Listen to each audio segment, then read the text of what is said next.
Eto mga loads, ito yung lampara ko na makunat to, hindi katulad ng ibang lampara na filament lang ang gamit.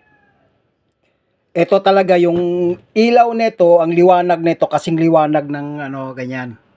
Yan, yung mga 220 volts na ilaw. Makikita nyo naman to eh. Pag tinisting ko na to, kaya alam ko na kasing lakas ng ilaw ng 220 volts. Tama mo, oh. Tama mo. Yung sinag niya, oh, halos parehas lang. Kita mo?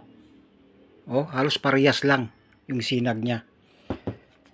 Kaya yung ano nito, ang kay kinaibahan nito, mahal yung mga materialis nito. Ang pinakamahal dito, ito.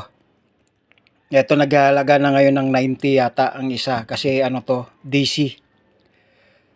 5 watts na 3.7 volts. Yan, 5 watts yan, makikita nyo, ayan o. O, ayan o. DC 3.7 volts. Kaya mahal pa to, pero balang araw, magano rin to, kumbaga, bababa rin ang ano nito, ang halaga nitong bombilya na to. Tsaka yung battery nito 13 ano lang, 18650 ganito. Kaso ito, dinagdagan ko, ginawa kong 5. Kaya matagal maglobat, 5 ganyan. Kaya maglobat. So yan lang muna ang mai-update ko sa inyo mga loads tungkol dito sa ginawa ko. Gagawa tayo ng medyo mababa ang price dito sa project kasi ang kailangan natin syempre yung mura, 'di ba? Hindi naman tayo mura na may quality na tumatagal. Yan ang ginagawa ko ngayon. Kasi yan oh, yan nag-eksperimento ako diyan, oh. Sa lampara pa rin yan. Kasi itong mga filament katulad nito, ayan oh, nakikita nyo. Hindi siya ganong maliwanag katulad dito. Kasi filament type to.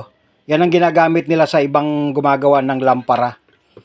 Yan, yung loob na yan. Nabibili kasi yan eh. Tapos asimbolin nyo lang. Hindi katulad ng liwanag katulad nito. Pero okay lang, nakakatipid dito. Mas mura-mura lang kaysa dito. So, yan lang muna ang masabi ko sa mga loads. Update ko na lang kayo sa ibang project ko na may makakatipid tayo. Gayahin nyo na lang. Wala, libre naman yan eh.